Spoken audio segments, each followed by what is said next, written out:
Tonight on the Black Channel, the only thing that moves swifter than injustice for black people is injustice for everyone else. The Black Channel is live.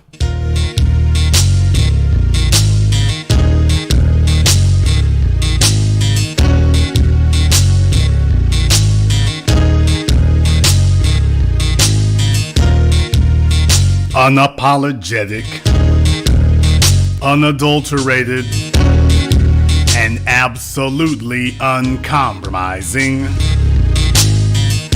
Greetings, brothers and sisters from around the world, and welcome back to the home, the haven, the stronghold, and the everlasting superfortress of intelligent black thought. We are the Black Media, and this is the Black Channel.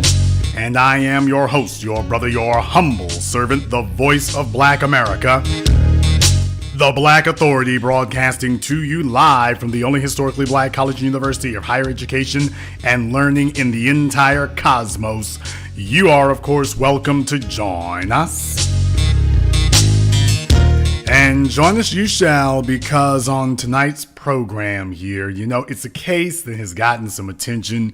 And since there have been some recent developments in the last few days, I thought this would be a good idea to go ahead and a good time to go ahead and review that now. For those of you who are unaware, I got a few things on the grill that we'll be talking about tonight. But for those of you who are unaware here, this was a case out of Colorado with all the other nonsense going on. You already know about it there. This guy here, Mr. Rohel Aguilera Medeiros, was a truck driver, Cuban immigrant, although he wasn't a citizen. Cuban immigrant, but not a citizen. I think they say he had a green card and he was a permanent resident, though not an actual citizen. He was barreling down the highways in Colorado, and by the way, I mean just Colorado, good grief. They're about to catch up to California with being, just a place that is just filled with infamy all the time. But in any case, Mr. Aguilera Medeiros was rolling down the highway out there, and the truck he was in wasn't in the greatest of repair, but he had several opportunities to be able to take one of those runaway truck ramps, and he didn't do so. And so he was sentenced to 110 years. He was given a plea bargain by the prosecutor. Reportedly, they had offered him a plea bargain. I think I don't think they ever actually said how much it was, but they had offered him a plea bargain of a reduced sentence, and he said no. He was going to take it to court because he basically only wanted to be let off with a damn traffic ticket. Essentially, was all he wanted. He essentially wanted to be let off with a traffic ticket, and that was all. Well, he rolled the dice, he went to court, and they didn't throw the book at him. They threw the bookcase at him. 110 years. He didn't just come up snake eyes. He came up Stevie Wonder. Well, as it would happen here in America, you got to understand, excessive sentences are perfectly fine for black people. Perfectly fine for black people. Is everybody else who, if you start throwing football numbers at them or blowout numbers at them, and all of a sudden folks get mobilized. Well, they got mobilized in Colorado too. I mean, in record time. And that's what I really want to talk about here tonight. They moved on it in record time. I want to read to you here the story from the Denver Channel. It's Channel 7, ABC affiliate. Governor Polis grants clemency, reduces trucker's 110-year sentence to 10 years. He killed 4 people. 4 people died. He's only going to get 3 years per head. I mean, less than 3 years, actually. So think about that for a few moments. Less than 3 years per head. Little over 2 years per head. All right. Story by Robert Garrison. Dateline Denver, Governor Jared Polis on Thursday reduced the sentence of the semi-truck driver convicted of killing 4 people in April 2019 explosive crash on Interstate 70. Polis granted clemency to Rogel Aguilera Medeiros, reducing his sentence from 110 years to only 10 years. The 26-year-old was given the 110-year sentence on December 13th. The judge who handed down the sentence was bound by the state's mandatory minimum sentencing rules.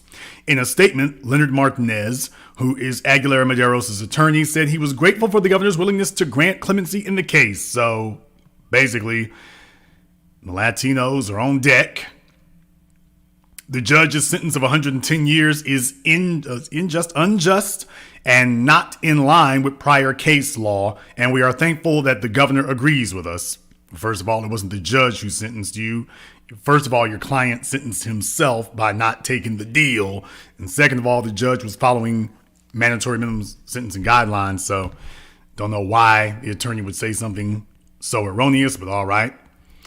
Martinez said in the statement, "We are reviewing the commutation of the sentence with Rogel and his family. The potential for Rogel to be reunited with his family rather than spend a lifetime behind bars is excited for all involved." Let me explain to you all what that means.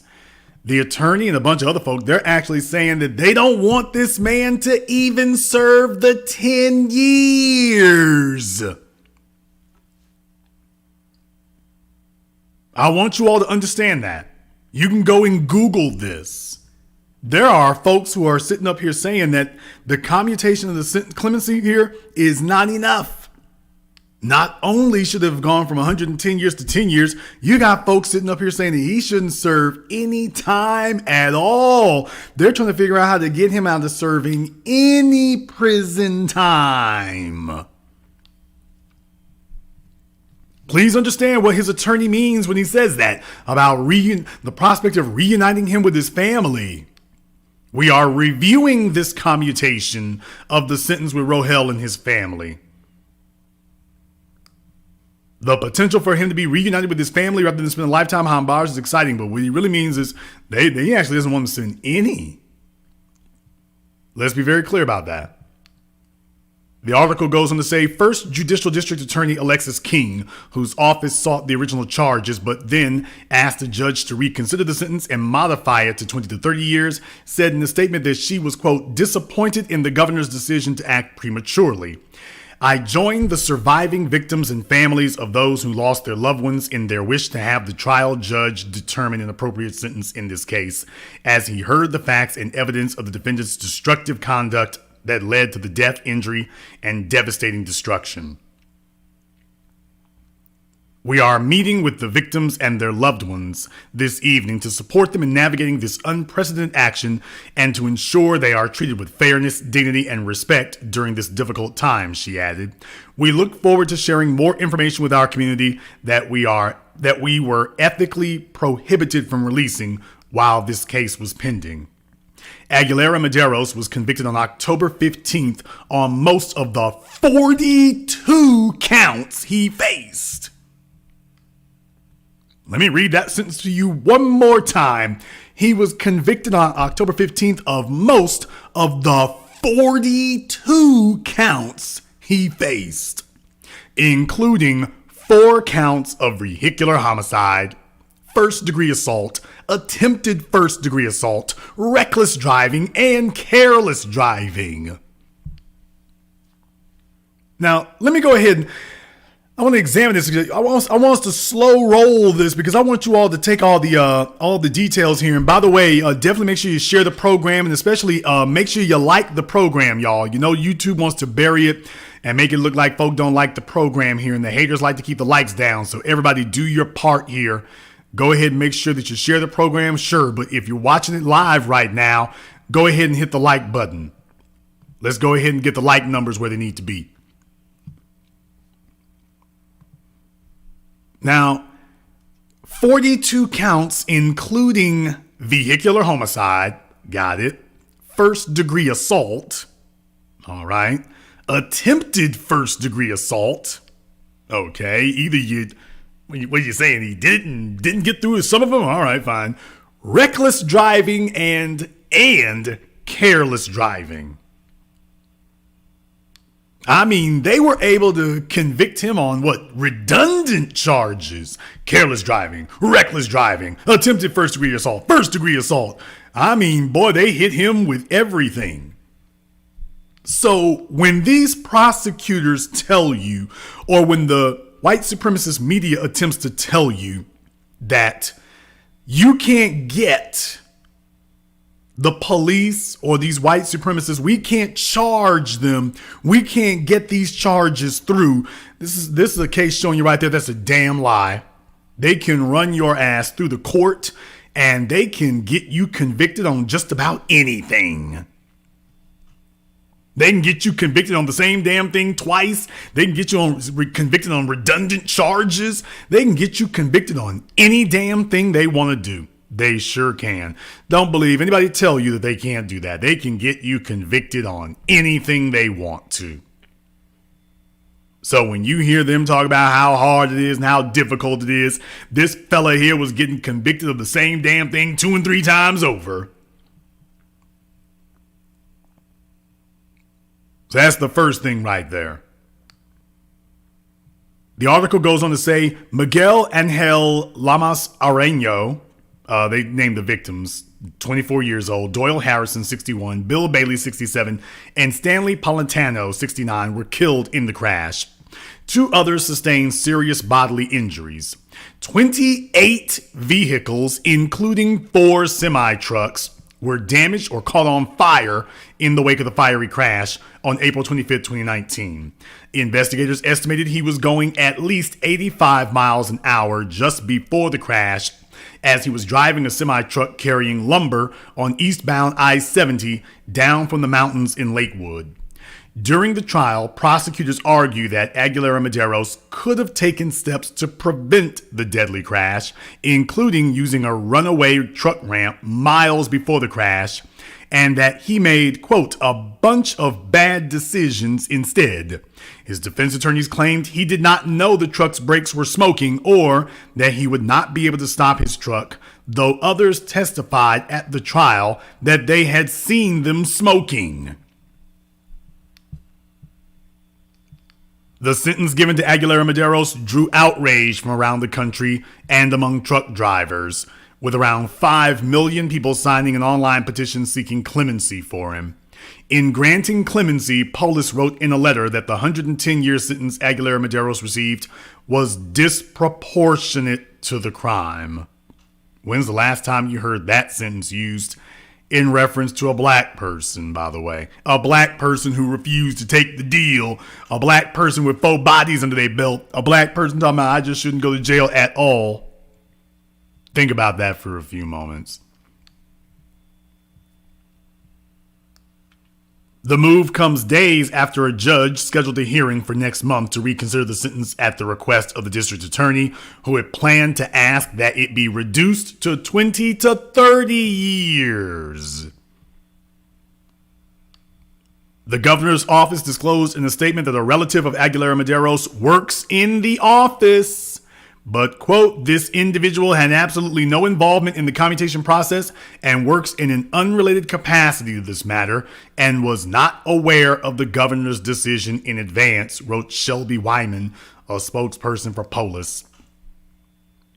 Aguilera Medeiros will be eligible for parole beginning in 2027, in 5 years. He was originally sentenced to 110. The prosecutors were going to ask for reconsideration of his sentence to 20 to 30 years. The governor has given him 10 years, which means that he will only really have to serve 5.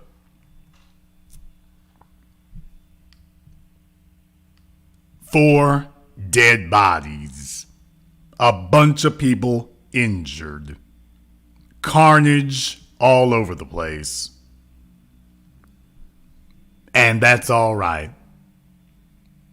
42 counts against him. 42. 42.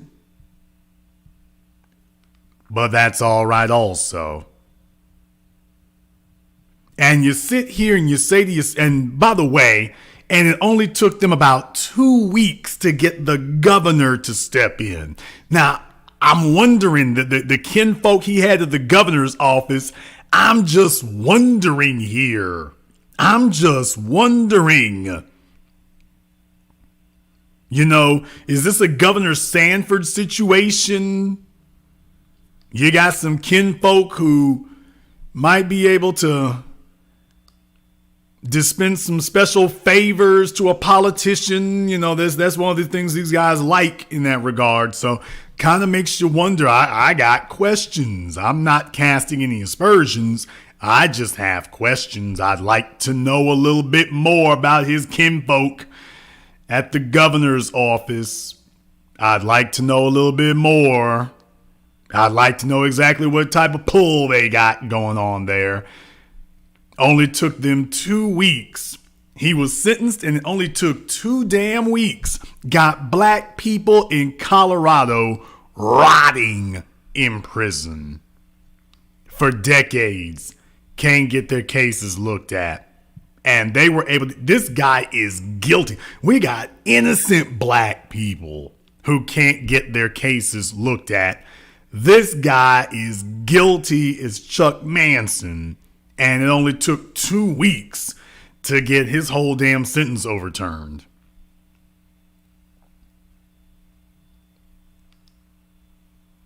Two weeks.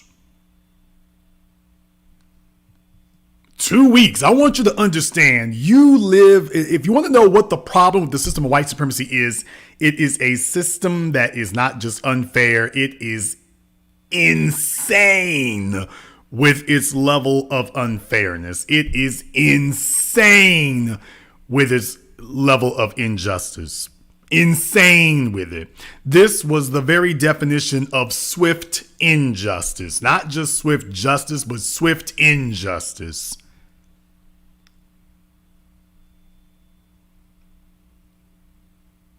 Swift injustice.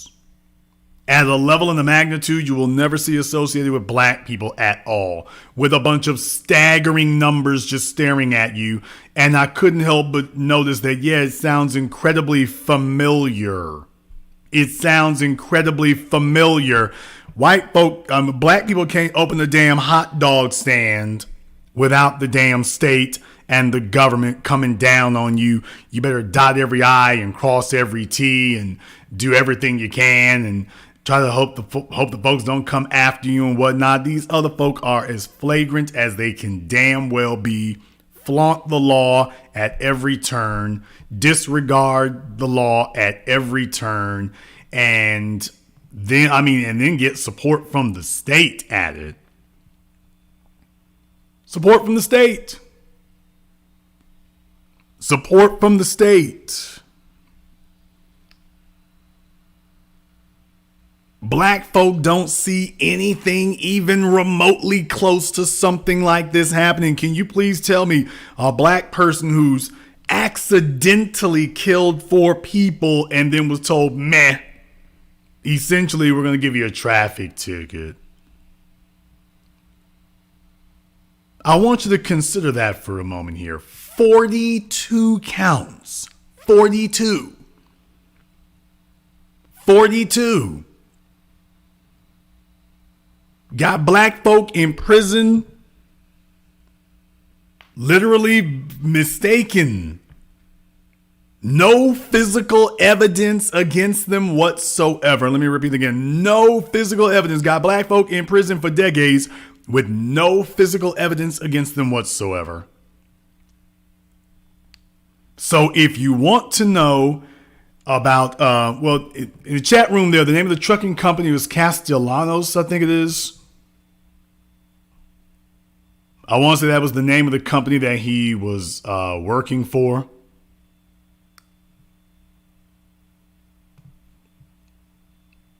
Yeah, I think the name of the company is like Castellanos.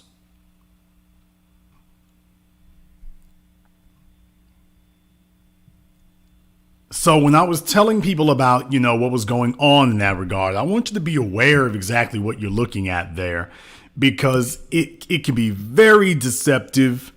And you start asking different questions here. You start asking different questions like, okay, how in the world does this happen? And why is it that black folk don't look at don't get, this, never have stories about this kind of thing occurring. Black folk never have stories about this kind of thing occurring. Black folk don't ever have stories about that. They don't ever have stories about that. We don't ever have stories about something like that occurring. By the way, the name of the trucking company, Castellano 3. So it's Castellano 03 Trucking. So it sounds Italian. Reminds me of Paul Castellano, so sounds Italian to me. It was like a LLC, I believe it is what they were saying it was. So that might have something to do with it. It might have something to do with it if they were real quick to want to sweep this under the rug, because otherwise they would have had to grab a bunch of other people involved here. So Castellano Trucking, Latino driver, Swift injustice. And all I'm saying here is, it's one of those situations where black folk are like, okay, that never happens. Not that I want, truth be told, not that I want to see that happen for anybody. I'm not here to argue for injustice. What I am here to say is, okay, everybody should get the same treatment. Everybody should get the same treatment. I want you to keep that in mind. I want you to keep that in mind. Everyone should be looking at the same thing. So this is one of those situations here where, you got black folk, Geronimo Pratt and stuff. They're in prison for decades and decades. And that happens quickly. I mean, niggas wind up getting life sentences quickly. And then you just don't hear from them. As soon as they're sentenced, they're behind bars within a couple of hours. And then it'll take 20 damn years to get anybody to review their case. This fellow was able to get that reviewed in a couple of weeks. A couple of weeks. So what else does that tell you? That if there are any black people sitting in prison, it is because they want you there. It is not accidental. It is because they want you there. It isn't because they can't review your case. It isn't because the governor doesn't have time to look at it. It isn't because the governor is so busy. No. If they have not freed you, it is because they do not want to free you. This case is absolute proof of that. If they want you out of prison, they will get you out of prison quick, fast, and in a hurry. And it doesn't take them 30 damn years to review your case. This went from 2 weeks, from the time he was sentenced to the time he got clemency. 2 weeks. Didn't take any time at all. But when you show up, they're going to tell you, well, there's processes, there's bureaucracy. Governor's a very busy man. He's been busy for 10 damn years. Someone explained to me how Governor Polis was so lightning fast, efficient to be able to take a look at this. Why is it that could occur, and yet we've got a bunch of complaints about why these things haven't happened? It's not a coincidence that occurs. It's not a coincidence that when we show up, all of a sudden things move real slowly. This is the definition of swift injustice. It is swift injustice. And you are dealing with a system of swift injustice. So just mark my words, when you see something like this occurring, it's not occurring in a vacuum, it's occurring for a reason. And I submit to you that this is an effort to let people know, who's next in the pecking order here. Because if you are not allowed, you show people who's in power by who's allowed to abuse the system. Who is allowed to abuse the system gives you an illustration of who's in power for it. That's what you want to understand. Whoever is once they start showing that they're allowed to abuse it, then that's letting you know that's letting you know who they want to receive that kind of treatment. When you talk about protected classes of citizens, when you talk about folk getting preferential treatment, when you talk about people getting privilege, this is the kind of thing we're talking about here. This is the kind of thing we're talking about here. Black folk don't see anything like that. Don't see anything like that at all. And I don't know.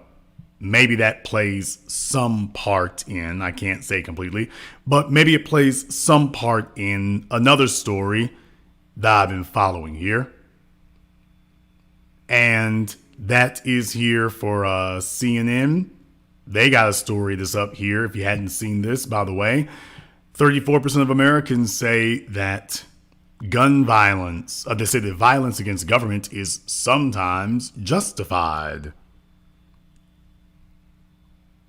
Now, I thought this was an interesting one here. I thought this was interesting. And I want you to see how some of this stuff is worded here, okay? It says 34% of Americans think violent action against the government is sometimes justified, according to a new poll from the Washington Post and the University of Maryland released days ahead of the one-year anniversary of the insurrection at the U.S. Capitol. Now, first of all, we got black folk who have been arrested for simply saying the words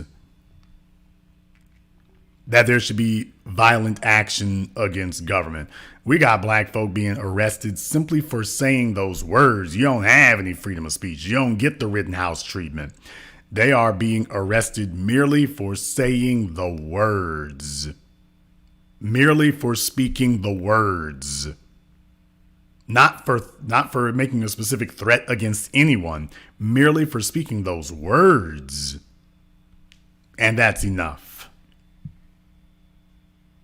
Consider that first and foremost. They go on to say the new figure is, quote, considerably higher than in past polls by the Post or other major news organizations, dating back more than 2 decades, according to the newspaper. The survey, conducted between December 17th and 19th, revealed stark partisan splits on the question. 40% of Republicans and 41% of independents said violence against government is sometimes justified, compared to 23% of Democrats. Now, let me go ahead and step in there. Let's be very, very clear, folks. It is always a majority of people who say that it's all right to use violence against government. A, if that government is black, or B, if that government is perceived as doing, quote, too much for black people. We've got decades of history, centuries of history to support that.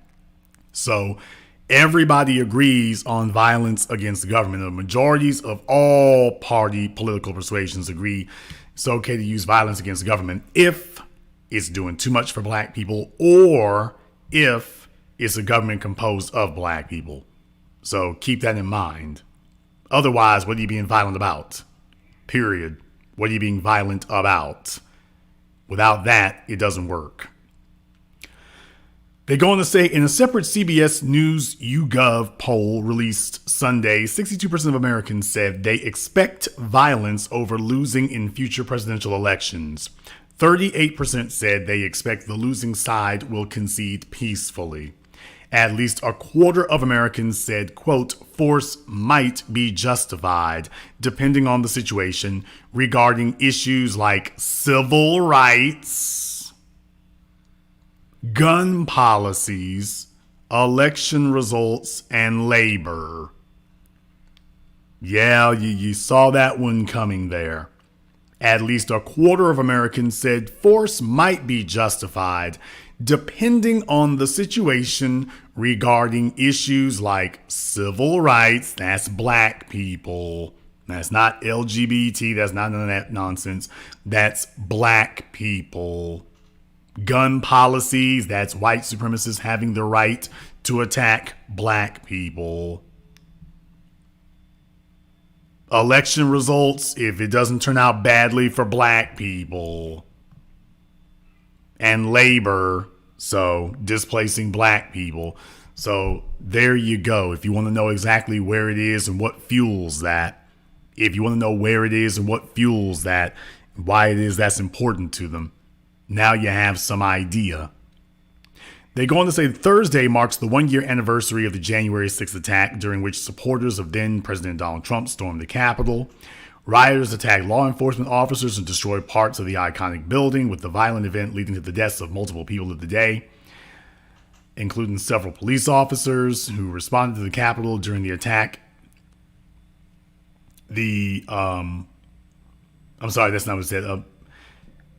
While several officers who responded to the Capitol during the attack later died by suicide. The post-UMD poll found 60% of Americans feel Trump bears, quote, a great deal or good amount of responsibility for his role in the attack. Self-identified Republicans and Trump supporters in the poll tended to think he bears less responsibility. In the CBS News YouGov poll, 62% of Americans said they think Trump should, quote, not seek the presidency again, while 26% said he should run in 2024. The former president has not announced a bid for a second term, but is seen by many as the likely Republican frontrunner should he run again. Shortly after the insurrection, the House impeached Trump for inciting the mob, though he was later acquitted by the Senate in a vote that took place after his tenure ended. A small minority of Republicans voted with Democrats to impeach him in the House and convict in the Senate, but Trump has continued to hold significant influence over the direction of the GOP. The post-UMD survey found that 54% of Americans believe rioters who entered the Capitol were, quote, mostly violent, while 19% view them as mostly peaceful, and another 27% see them as equally peaceful and violent. Democrats were much more likely to view them as mostly violent, 78%, compared to Republicans, 26%. Now, let's be very, very clear about something. When black folks show up somewhere, it's always described as violent. It doesn't matter if nobody got hurt. It doesn't matter if nobody got injured. If there is simply a group of black people, then that is going to be categorized as a violent gathering. It doesn't matter what happens. I remember being in school and, the black kids simply, having dance-offs at lunchtime was considered to be a riot. I mean, was literally called a riot. I jive you not. I have seen that happen. I'm sure many of you have seen the same thing. Just a gathering of black people that was not sanctioned or called by white society.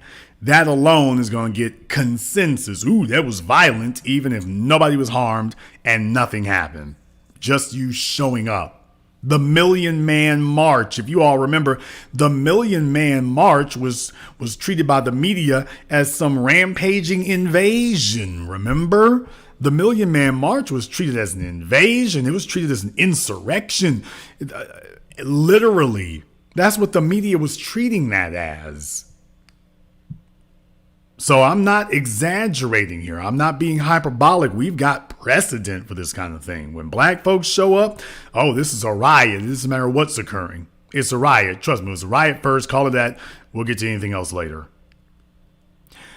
The article goes on to say there was more agreement about violence against law enforcement officers that day, with 87% saying they think some protesters injured police officers and 10% saying everyone acted peacefully. Now, let's be very, very clear. There isn't anybody who thinks that everyone acted peacefully. There isn't anyone who thinks that. Those are your white supremacists who are, you got to understand, white supremacists use trolling as a political communication tactic. White supremacists believe in using trolling. That's why most of your white supremacists online, all they do is trolling. All they do is tell you that water isn't wet, ice isn't cold, grass isn't green. So their whole thing is to deny reality. That's their strategy. The Joseph Goebbels strategy, that's their thing, is to deny reality. Their entire political philosophy about communication, one of their big strategies is deny reality. Every time it comes up, tell them, no, that didn't happen. I mean, we're way beyond George Orwell at that point, but that's what they do. No, that didn't happen. No, there was no violence. There wasn't any violence. They're showing you pictures of these folks throwing things at the police, smashing in doors, crashing through windows to try to get at the representatives, and telling you that there was no violence going on. No one was rowdy. No one was out of line. Just understand that. So they're not stupid or silly, and they don't really believe that. It really gives you some idea, and this is really very grossly underrepresenting of them. But what they do is trolling is a tactic. So if you want to have a clear, concrete definition and example of it, this is a great one. Trolling is a tactic, and that is a tactic that they use.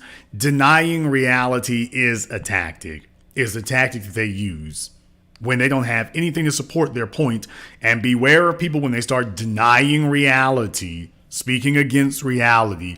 Those are folks who have bad intentions. I've always told you all for years, the most dangerous people are individuals who are so selfish that they sit up here and deny reality sitting in front of them. So what does that tell you? They've got some other agenda, usually one that's destructive and harmful to other people.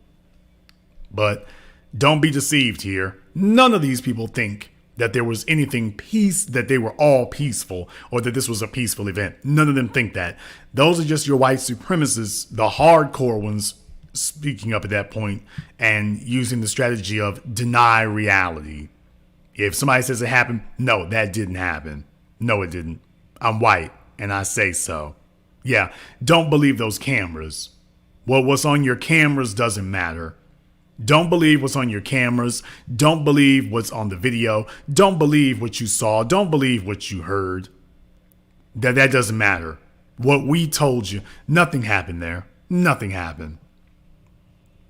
They go on to say here that more than 700 people have been charged by the Justice Department in connection with the Capitol riot, with the offenses ranging from legally entering the building to assaulting officers and members of the media.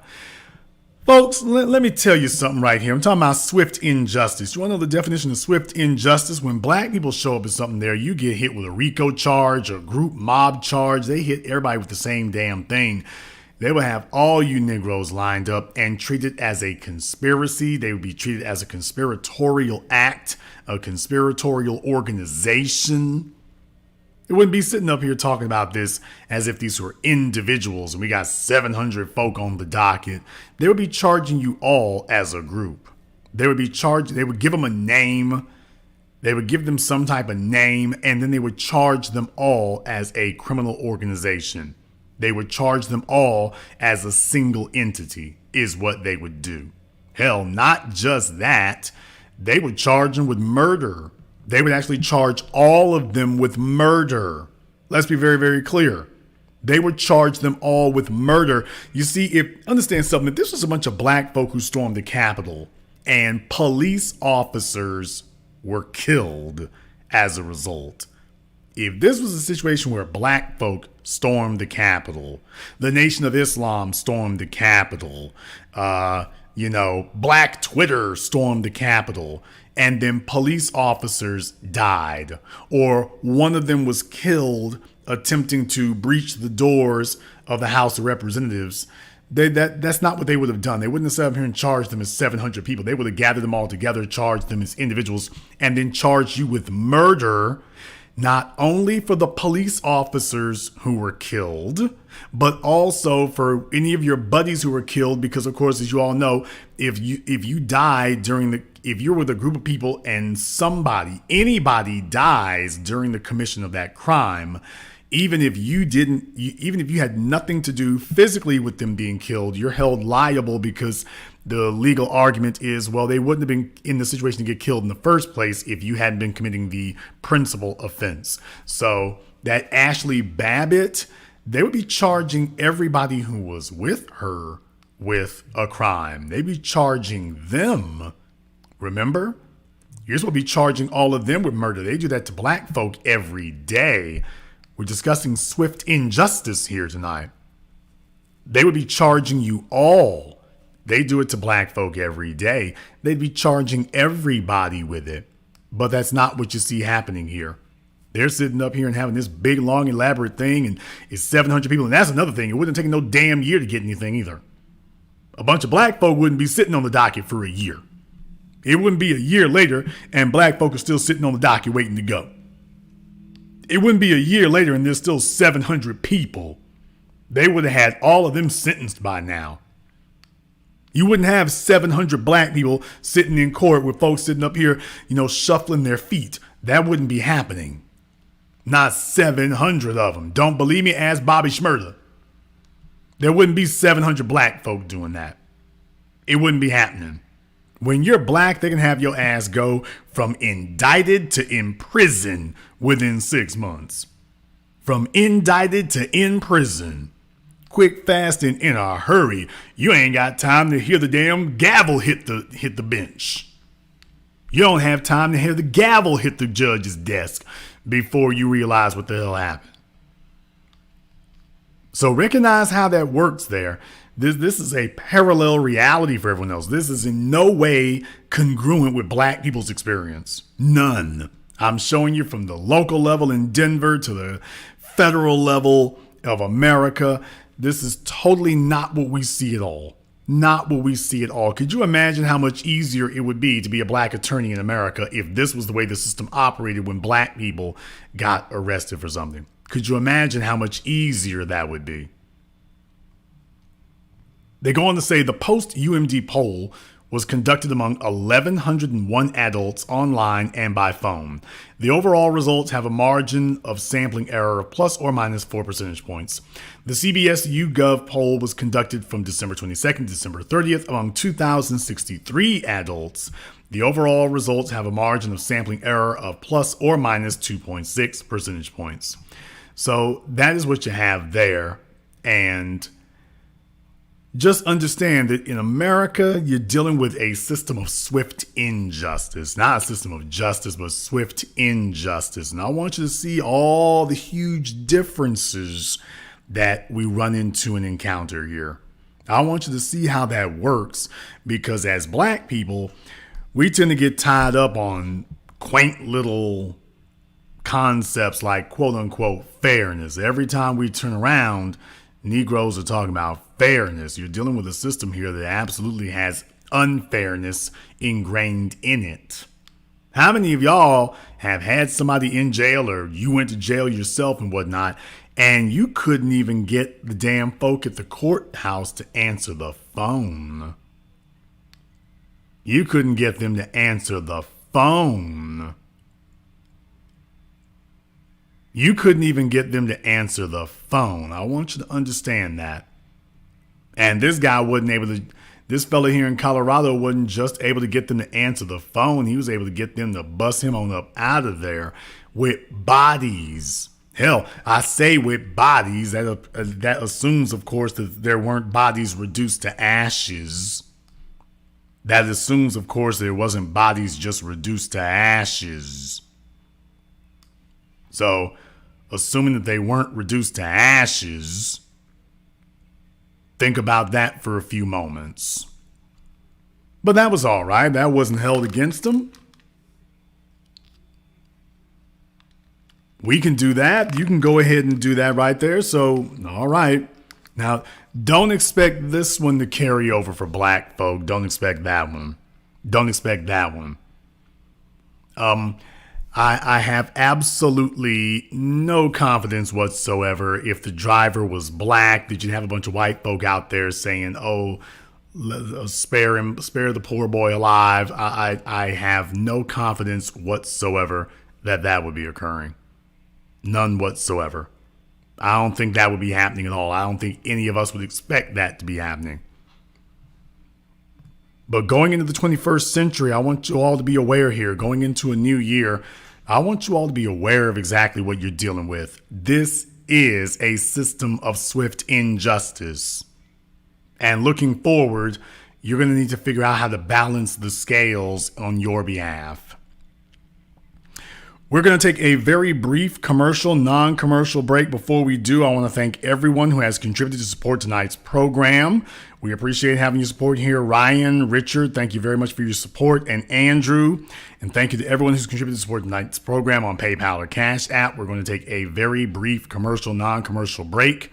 When we come back, we'll take your phone calls. This is The Black Channel.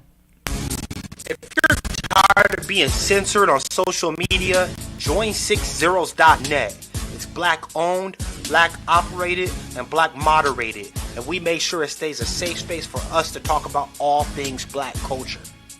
We also got some cool gear like the FDM cotton crew neck, the Fearless Ancestors tee, hats, and more. Check us out at 60s.net.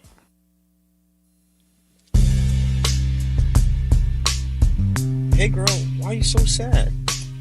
I just got banned from Twitter again. Should have been on 60s.net. Ah.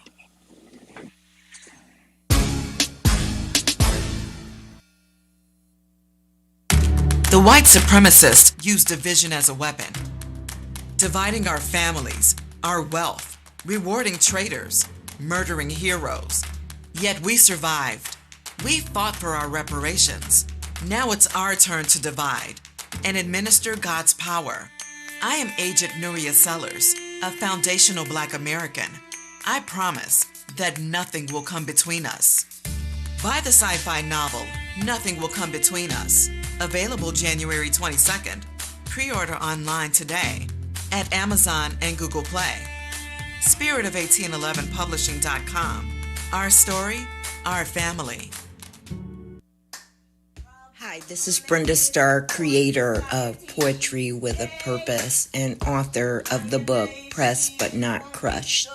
Pressed But Not Crushed is an anthology of political poems that address current and historical issues in American descendants of slave population and African American population. The book describes slaveries and its residuals, Jim Crow segregation, social depredation, and other relevant issues to American descendants of slaves and African Americans, including the current political climate that does not address our issues.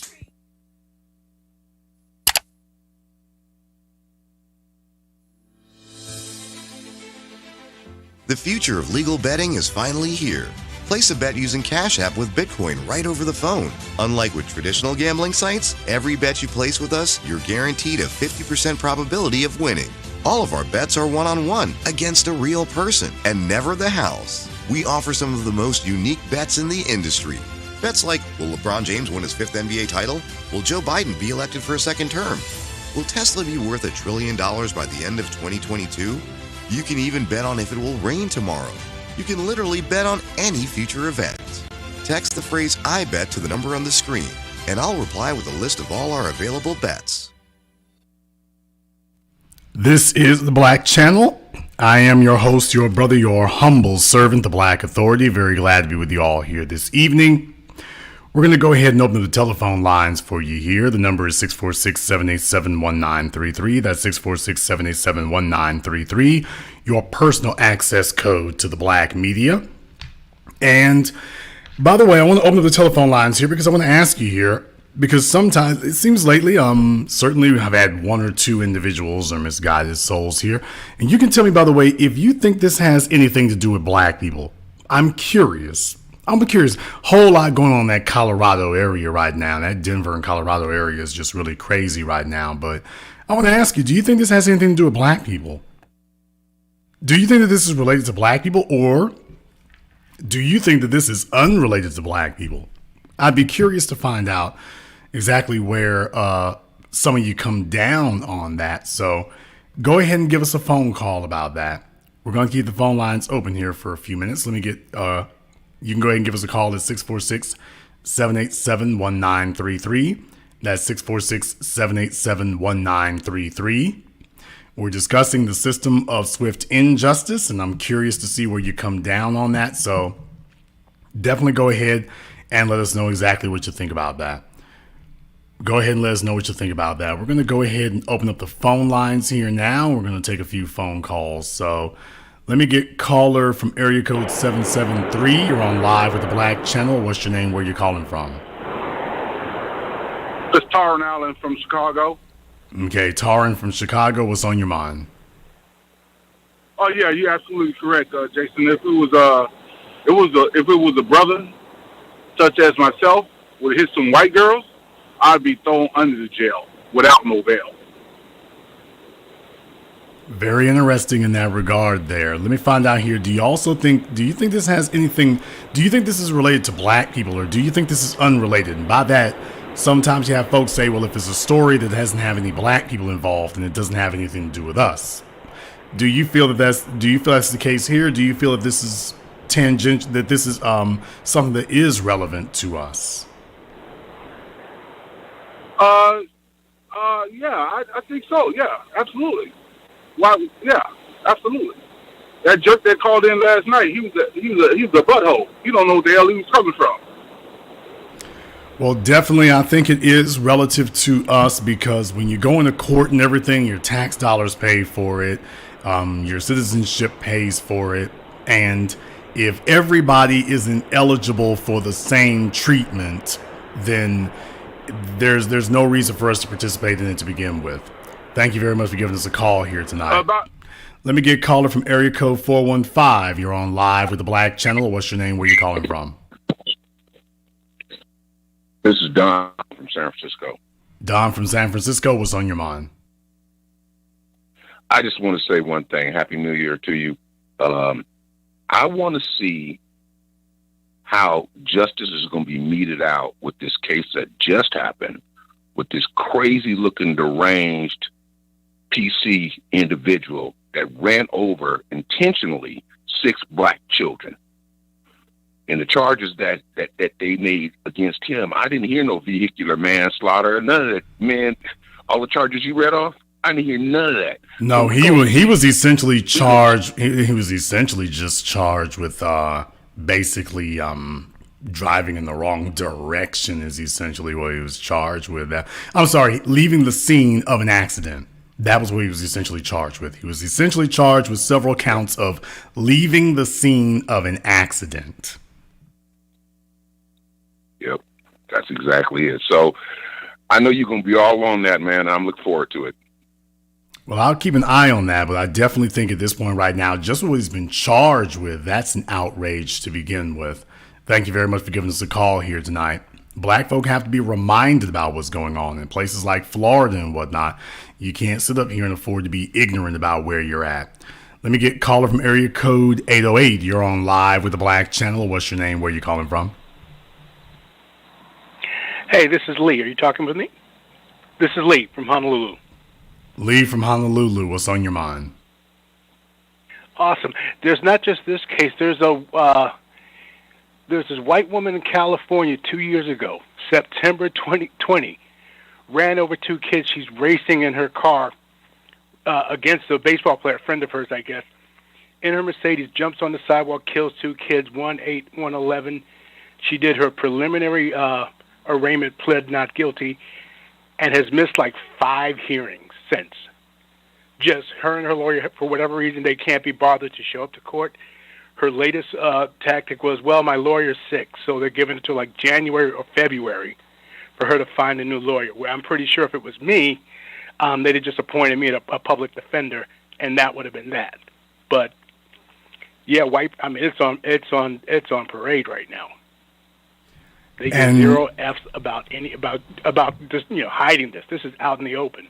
And that can be a good thing, too, because black people need to have a constant reminder. Black people have got to have a steady drumbeat because too many black people are just incredibly overly willful to ignore the evidence in front of them. They're very eager to go back to sleep. So if there's just not this constant drumbeat and steady flood of injustice, folks will just slink back over to sleep again, especially and if it doesn't happen everywhere. It's because if it's just something that just happens in if it just happened in most of the country, black folk as a group would try to ignore it. But if it's not just all encompassing and ever present and just incredibly egregious, then otherwise folks would just ignore that.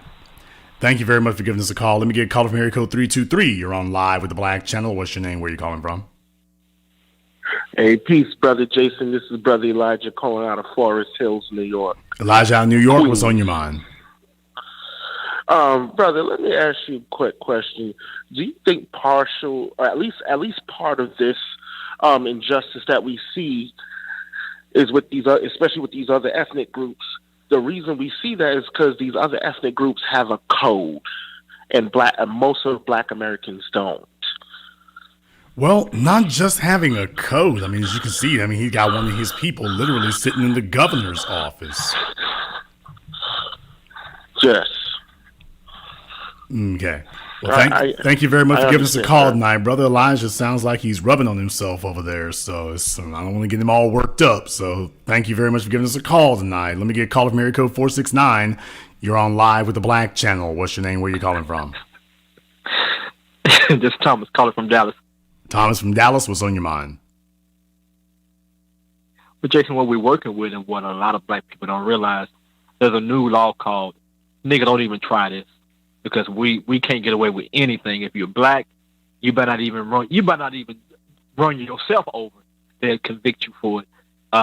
We got Asada Shakur sitting. She's been out of the country for almost 30 years, and for a crime that she didn't even commit. And they up the bail. They up the pay on her, trying to $1 million to try to get her back over here. And if you black, you better not even try it. So yes, this is about us. They letting us know up front that you can't get away with none of this. What we giving everybody else. And already giving them leeway to do that. That's something else I want you to think about right now, is that you can't have a buffer class if that buffer class is not empowered. Now, they will not be empowered to the level of the true dominant society. Now, that won't happen.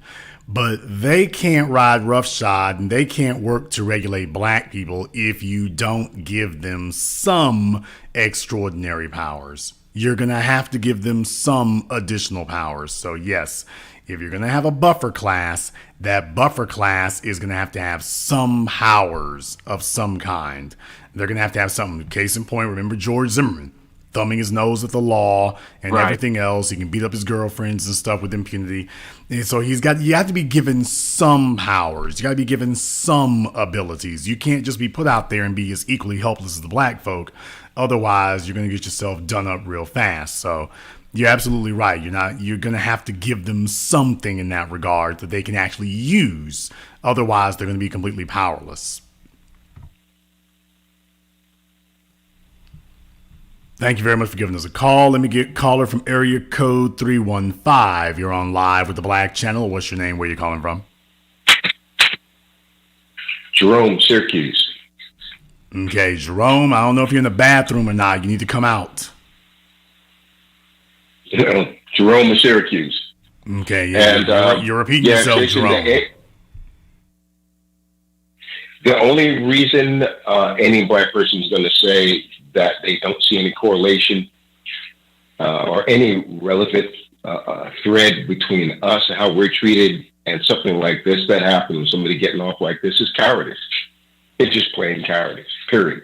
You don't want to, that's the same type of person that has all the smoke for all types of black people, but when it's time to criticize somebody white, merely criticize them, they can't do it. They can't do it. So when somebody calls up and they're talking about, Jason, what is this? Where's the relevance? Why are you bringing this up? This ain't about us. They know it's about us.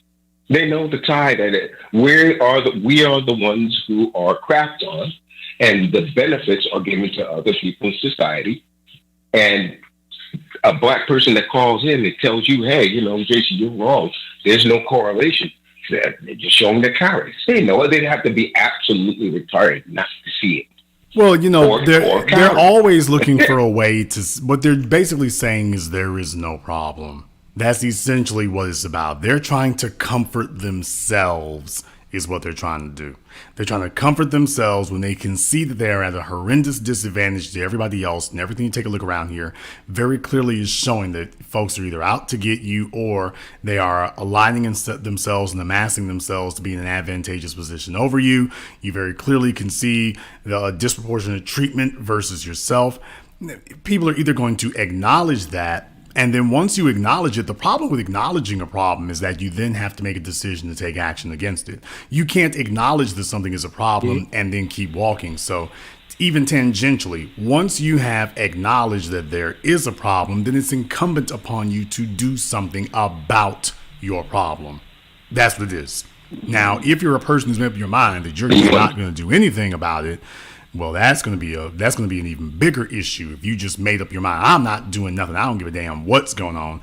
I don't care if the Ku Klux Klan is burning crosses on my mama's couch. I'm not doing anything about it. So, and when other folks start talking, you're going to sit up here and start explaining away against it. But definitely, it comes from a person who's already predisposed to not do anything. And once they do that, they're not going to be comfortable not doing anything. They're only going to be comfortable when they've convinced the rest of us that we shouldn't do anything either. B1, Jason. Thank you. Thank you very much for giving us a call. Let me get caller from area code 678. You're on live with the Black Channel. What's your name? Where you calling from?